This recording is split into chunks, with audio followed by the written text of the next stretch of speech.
কি খবর ইজি বাংলা প্রথম পত্রের শুভা গল্পের টাইপ 3 এমসিকিউ আমরা পড়তেছিলাম মূল ভাবের আলাপ। আমরা একটু দেখবো মূল ভাব থেকে কি কি ধরনের প্রশ্ন হয়। আমরা এখানে অযথা কোনো সময় নষ্ট করবো না, আমরা পড়াটাকে এখানে গুরুত্ব দিব। দেখেন স্যার একটু খেয়াল করবেন, আমরা একটু উপরে নিয়ে যাই জিনিসটা। 24 নম্বর প্রশ্ন, খেয়াল করবেন, ভালো করে খেয়াল করবেন। তুমি আমাকে যাইতে দিও না মা, সুভার এই কথায় কি প্রকাশ পেয়েছে? সুভা যখন লাস্টে বিয়ে ঠিক হয়, ও যাওয়ার আগে মাটিতে শুয়ে পড়ে বলে তুমি আমাকে যাইতে দিও না মা, আমারই মতো বাহু বাড়াইয়া তুমি আমাকে আগলাইয়া রাখো। এই বাক্যে কি প্রকাশ পাইছে?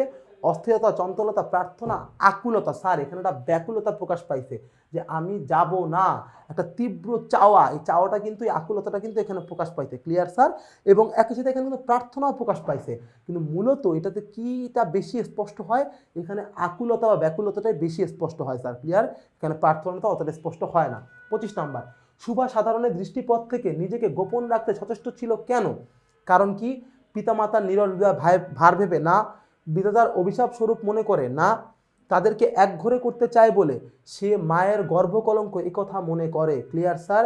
মূল ব্যাপারটা হচ্ছে, একটু খেয়াল করেন স্যার, ও নিজেকে বিধাতার অভিশাপ মনে করে, মা কিন্তু ওর গর্ভকলঙ্ক মনে করে, ও কিন্তু না।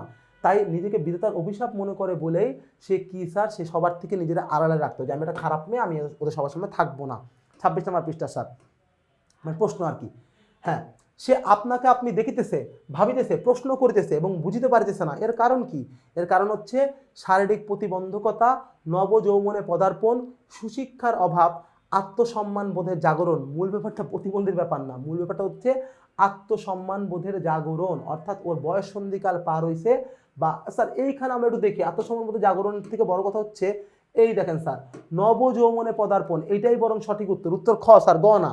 নতুন যৌবনে পা দিছি বলে নিজের ব্যক্তিসত্তাকে বুঝতে পারতেছে না, এই বিষয়টা এখানে উপস্থাপন করা হয়েছে। নিজেকে ভাবতেছে, প্রশ্ন করতেছে, কিন্তু বুঝতে পারিতেছে না। 27 নাম্বার, সুভা আপনাকে আপনি দেখিতেছে কেন? সুভা আপনাকে আপনি দেখিতেছে বয়স সন্ধিকাল উপনীত বলে, অবাঞ্ছিত কৌতুকের জন্য, জ্যোৎস্না যদি দেখতে সঙ্গীন থাকায় না স্যার, বয়স সন্ধিকাল উপনীত বলে, মানে এই যে নবযৌবনে পদার্পণ, বয়সের একটা চেঞ্জ হলে মানুষ নিজেকে নিজে বোঝার চেষ্টা করে, নিজের পরিবর্তনগুলো খেয়াল করার চেষ্টা করে, সেটা এখানে স্পষ্ট হয়েছে।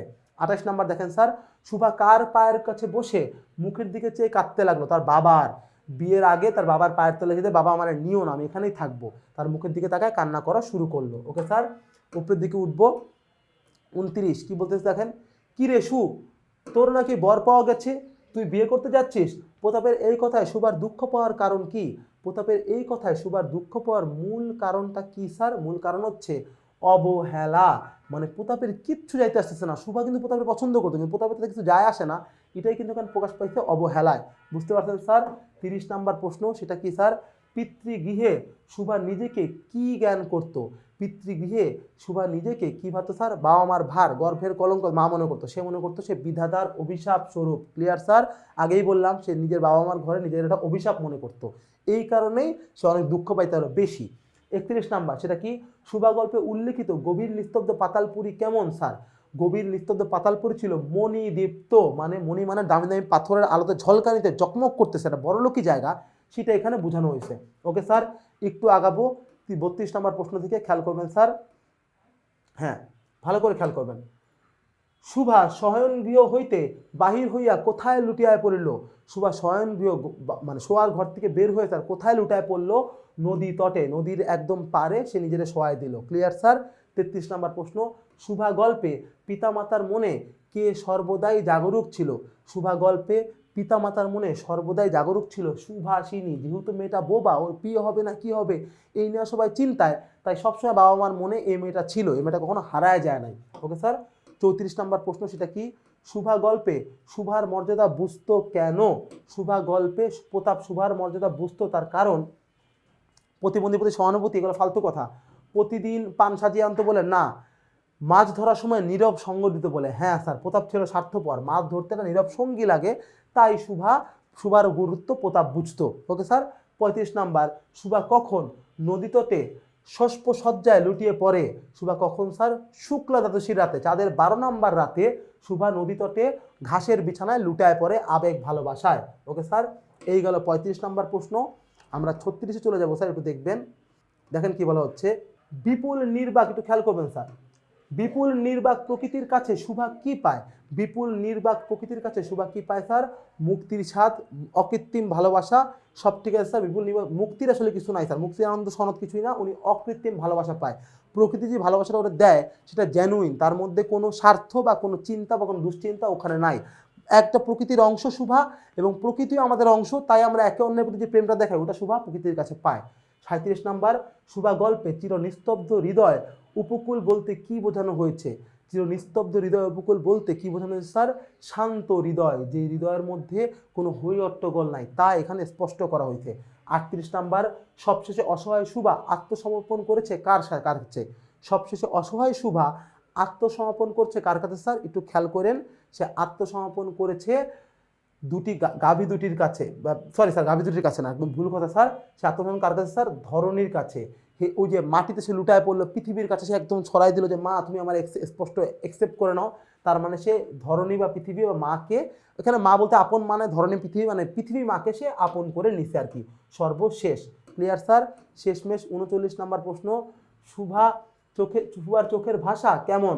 শুভার চোখের ভাষা ছিল স্যার সুবিস্তৃত অবশ্যই, ইঙ্গিতবাহী অবশ্যই, অসীম উদার, আর বিষাদ শান্ত। স্যার শুভার চোখের ভাষা ছিল সুবিস্তৃত, প্রকৃতির মতো এর ভাষা ছিল বিশাল, লিমিটেড না, এটা এখানে ব্যাখ্যা করা হয়েছে। 40 নাম্বার কি ছিল স্যার? পিতামাতার নীরব হৃদয়ের ভাই বলতে শুভা গল্পে মা বাবার হৃদয়ের কোনটিকে বোঝানো হয়েছে? মা বাবার হৃদয়ের দুশ্চিন্তাকে, ক্লিয়ার? একটা যন্ত্রণা, একটা জ্বালাকে এখানে উপস্থাপন করা হয়েছে, বুঝতে পারছেন স্যার? 41 নাম্বার প্রশ্ন, সেটা কি? শুভার সঙ্গীদের মধ্যে ভাষা বিশিষ্ট জীব বলা হয়েছে কাকে? শুভার সঙ্গীদের মধ্যে ভাষা বিশিষ্ট জীব বলা হয়েছে একজনকে, সে হচ্ছে প্রতাপ, কারণ সে মানুষ, সে কথা বলতে পারছে, বাকি সব সঙ্গী হচ্ছে গরু, নদী, এই কারণে স্যার, বুঝতে পারছেন? 41 চলে গেল। 42 নাম্বার প্রশ্ন, সেটা কি? শুভার কোলে কে সুখ নিদ্রার আয়োজন করিত? শুভার কোলে সুখ নিদ্রার আয়োজন করতো বিড়াল শিশু, একটা পিচ্চি বিলাই আছে, ওই বিলাই শুভার কোলে বৈশা সুখ নেওয়ার চেষ্টা করতো আর কি, বুঝতে পারছেন স্যার?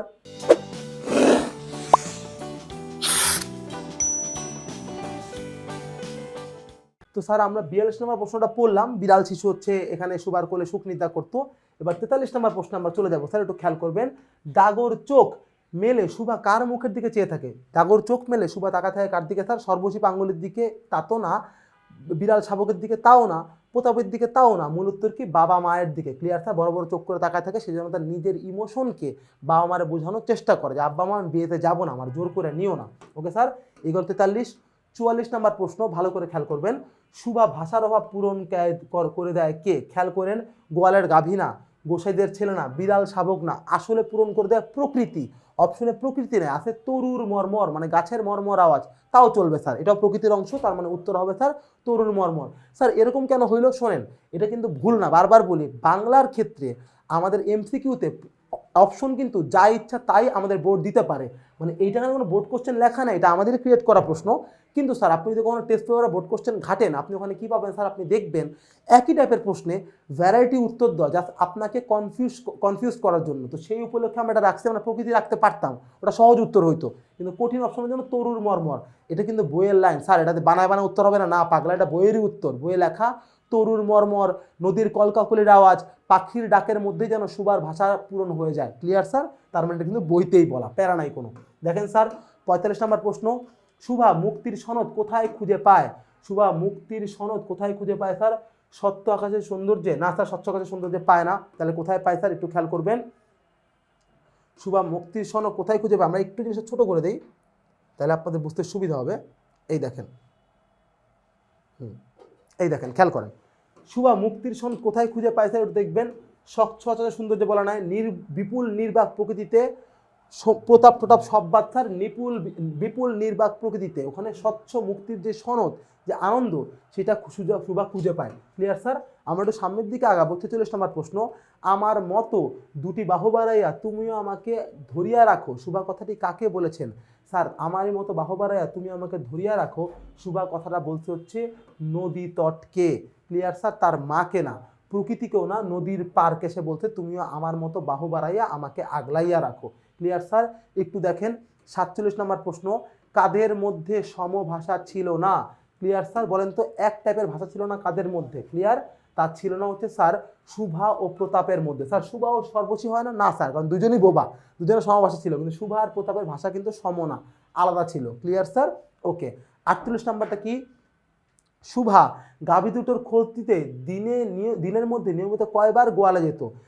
দিনের মধ্যে নিয়মিত 3 বার বা 4 বার, 3-4 বার সে গোয়ালে যেত। Clear sir? আমরা 3 বারকে এখানে কাউন্ট করব, কিন্তু নর্মালি 3-4 বার বইতে হুবহু উত্তর দেওয়া।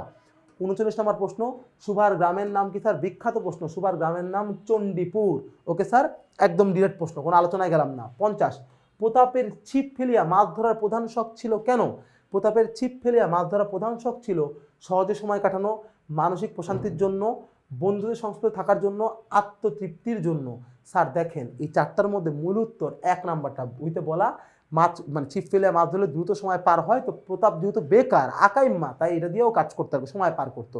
Clear sir?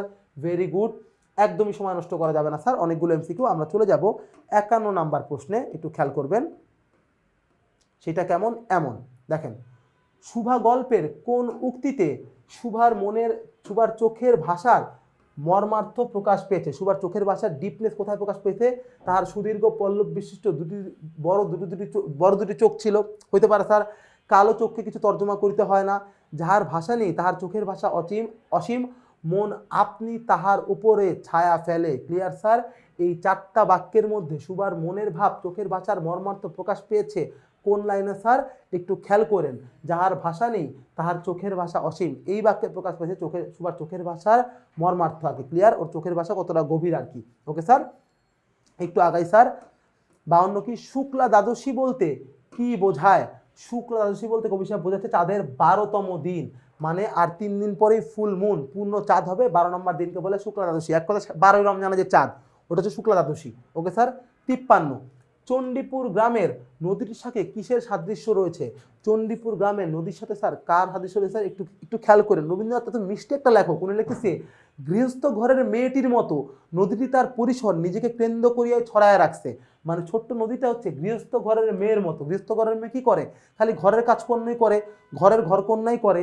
তো এই নদীটা যেন ওই তার লিমিটেড জায়গা দিয়ে ঘুরতেছে, খুব বেশি উথাল পাথাল নদী কিন্তু ওটা না। এই গেল স্যার 53। 54 নাম্বার, বাণীকণ্ঠের বাড়িটি কাদের দৃষ্টি আকর্ষণ করে? বাণীকণ্ঠের বাড়িটি একটু খেয়াল করেন স্যার, কাদের দৃষ্টি আকর্ষণ? কৃষক না, গ্রামবাসী না, কেউ না স্যার, নৌকাবাহী, যেই নদীতে নৌকা করে যায় তারই চোখে পড়ে বাণীকণ্ঠের নদীর পাড়ে চমৎকার সেই বাড়িটা। Clear sir? আসলে একটু 55 নাম্বার প্রশ্ন আমরা যাবো, সেটা কি? কাজকর্মে যখনই অবসর পায় তখনই সেই নদী তীরে আসিয়া বসে। কার কথা বলা হয়েছে? আমার কথা না, শুভার কথা। Clear sir? শুভা কিন্তু যখনই ফাঁকা পায় নদীর তীরে বসে, কারণ নদী তার ওয়ান কাইন্ড অফ বন্ধু বা বান্ধবী। আমরা আগাই 56 নাম্বার প্রশ্ন, শুভা সাধারণের দৃষ্টিপথ থেকে নিজের গোপন রাখতে সচেষ্ট ছিল কেন?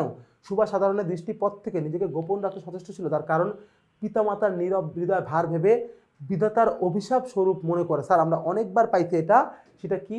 সে নিজেকে বিধাতার অভিশাপ স্বরূপ মনে করেন, তাই স্যার তিনি নিজে গোপন রাখছেন। গর্ভের কলঙ্ক কিন্তু তার মা তাকে জ্ঞান করে, সে কিন্তু না। ওকে স্যার, এইবার একটু আগাই 57 নম্বর প্রশ্ন, নির্জন দ্বিপ্রহরের মতো শব্দহীন কে? শুভা স্যার। শুভা দুপুরবেলার মতোই একদম শব্দহীন, নিস্তব্ধ। নির্জন দ্বিপ্রহর মানে নির্জন দুপুরবেলা। ওকে স্যার, আগাই 58 নম্বর প্রশ্ন। তো ছিলাম 58 নম্বর প্রশ্ন, একটু খেয়াল করবেন স্যার, প্রশ্নটা কি ছিল? শুভা গল্প অনুসারে পাতালের অট্টালিকা কিসের তৈরি? স্যার পাতালের অট্টালিকা স্যার রূপার তৈরি, রূপা দিয়ে তৈরি, এটা শুভা গল্পে উল্লেখ করা হয়েছে। 59 নম্বর প্রশ্ন স্যার, শুভা অবসরে কোথায় বসে থাকে? স্যার একটু আগেই পড়ছি, নদী তীরে বা নদীর ঘাটে। ওকে স্যার, এইবার আসেন 60 নম্বর প্রশ্ন, সেটা কি? শুভাকে তার মা গর্ভের কলঙ্ক মনে করেন, কেননা শুভা কি স্যার? কর্মে অনাগ্রহী না বাক প্রতিবন্ধী? হ্যাঁ স্যার, এই দেখেন শুভাকে তার মা গর্ভের কলঙ্ক মনে করেন কারণ তিনি বাক প্রতিবন্ধী, সে কথা বলতে পারে না, এই কারণে তার মা মনে করে ও একটা কলঙ্ক। 61 নম্বর প্রশ্ন দেখবেন স্যার, এই কথা সে শিশুকাল হইতে বুঝিয়া লইয়াছিল। শুভার কোন কথা বুঝিয়াছিল? সে পিতামাতা নীরব হৃদয় ভার, সে বিধাতার অভিশাপ, পুণ্য প্রকৃতি তার মতো একাকিনী, সে মায়ের গর্ভের কলঙ্ক? না স্যার, সে বিধাতার অভিশাপ। সেটা পিচ্চিকালে বুঝে গেছিল যে তার বাপ মায়ের জন্য সে একটা প্যারা, সেই বাপ মায়ের কাছে একটা অভিশাপের মতো। ওকে স্যার, আসেন 62 নম্বর প্রশ্ন, সেটা কি? শুভার পক্ষ থেকে প্রতাপের জন্য কয়টি করে পান বরাদ্দ ছিল? শুভার পক্ষ থেকে প্রতাপের জন্য স্যার বরাদ্দ ছিল কয়টি স্যার? 2টি করে পান বরাদ্দ ছিল। ক্লিয়ার? সবসময় 2টা করে পান সাজায় নিয়ে আইসা শুভা নদীর ঘাটে বসতো স্যার। ক্লিয়ার? এবং 63 নম্বর প্রশ্নে কি ছিল স্যার? শুভা গল্পে শুভার জীবন চরিত্রের সঙ্গে প্রকৃতির সাদৃশ্য কিসে? খেয়াল করেন স্যার, প্রশ্নটা কি সুন্দর। সুভার জীবনের সাথে প্রকৃতির মিলটা কই, সাদৃশ্য কই স্যার? বেদনায় গেল, সৌন্দর্যে গেল, রুদ্ররূপে, রুদ্র মানে স্যার রাগী রূপ, সৌন্দর্য মানে সুন্দর, সুভাও সুন্দর, বেদনায় না স্যার। প্রকৃতি কি কথা বলতে পারে? পারে না। সুভাও কথা বলতে পারে না, তার মানে সুভা আর প্রকৃতির মিল কিন্তু ভাষায় স্যার। দুজনের ভাষায় অকৃত্রিম, মানুষের ভাষা কিন্তু কৃত্রিম স্যার। মানে আমি মুখে যা বলি আমার অন্তরে কিন্তু তা না, এটা কিন্তু রবীন্দ্রনাথ এই গল্পেই বলছে, যে কারণ আমার মুখে যা ইচ্ছা বলতে পারি, অন্তরের মিনিং আলাদা হয়, কিন্তু সুভা এবং প্রকৃতির অন্তর ও মুখের অর্থ কিন্তু এক, কোনো পার্থক্য নাই, সেটাই এখানে বলা হয়েছে। বুঝতে পারছেন স্যার? আসেন চলে যাব স্যার আমাদের 64 নাম্বার প্রশ্নে, একটু খেয়াল করবেন, অনেক দূর চলে গেছি, হ্যাঁ এবার থামি। হ্যাঁ, কে সুভার গা চাটতো? শুনতে খুব খারাপ লাগতেছে প্রশ্ন, না খারাপ লাগার কিছু নাই স্যার। এখানে গা চাটার বিষয়টা করতে একটা লোক না স্যার, দুইটা লোক। কে স্যার? একটু এখানে আমি বলবো, এই জায়গাতে একটু কিন্তু আছে, সর্বস্বীয় পাঙ্গুলি দুজনেই মূলত গা চাটতো, কিন্তু এইখানে স্পষ্ট করে যেহেতু বলছে আমরা কাউন্ট করব সর্বশী গা চাটতো, কারণ পাঙ্গুলির গলায় সে হাত ঘষে দিত আর সর্বশী গা চাইটা তার রিয়াকশন দিত। সর্বশী আর পাঙ্গুলি কে?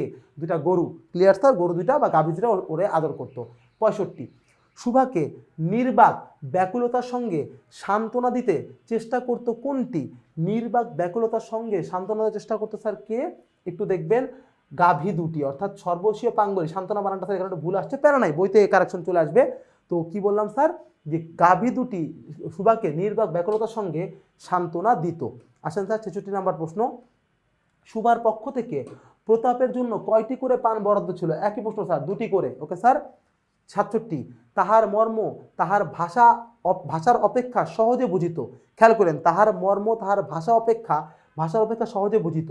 এখানে তাহারা বলতে কাদেরকে বোঝানো হয়েছে? এখানে তাহারা বলতে বোঝানো হচ্ছে সর্বস্বীয় পাঙ্গুলি, যাদের সুভায় কথা বলা লাগতো না, কথা না বললে সুভার মনের মধ্যে কি দুজনই তা টের পাইতো। ওকে স্যার, এই গেল 67 নাম্বার প্রশ্ন। আমরা যাবো 68তে, সুভা মুক্তির আনন্দ কোথায় খুঁজে পায়? একটু খেয়াল করবেন স্যার, সুভার মুক্তির আনন্দ খুঁজে পায় বিপুল নির্বাক প্রকৃতিতে, স্বচ্ছ আকাশে, সর্বদয় পাঙ্গুলির সঙ্গে প্রথমে মাছ ধরা। না স্যার, বিপুল নির্বাক প্রকৃতিতে শুভা মুক্তির আনন্দ খুঁজে পায়। এবং স্যার 69 নাম্বার প্রশ্ন, সেখানে কি বলা হচ্ছে, সে আপনাকে আপনি দেখিতেছে, ভাবিতেছে, প্রশ্ন করিতেছে এবং বুঝিতে পারিতেছে না। এইখানে কি বলা হচ্ছে, নব যৌবনে পদার্পণ। Clear sir? নিজে নতুন যৌবনে পা দিছেন, সেইটাই এখানে উপস্থাপন করা হচ্ছে। একই প্রশ্ন স্যার একটু রিপিট হয়ে যাচ্ছে মনে হচ্ছে, আমরা আগেই প্রশ্নটা করলাম। 70 নাম্বার, সেটা কি, শুভা আপনাকে আপনি দেখিতেছে কেন বয়স সন্ধিকাল উপনীত বলে? হ্যাঁ স্যার, এই প্রশ্ন আমরা আগে দেখছি, সিমিলার প্রশ্নে আবার রিপিট আসতেছে স্যার। ওকে, একটু যাবো 71, 72, শুভা কার পায়ের কাছে বসে কাঁদতে লাগলো? শুভা তার বাবার পায়ের কাছে বসে কাঁদতে লাগলো। একই প্রশ্ন, কিন্তু সেম প্রশ্ন আমরা পাইছি।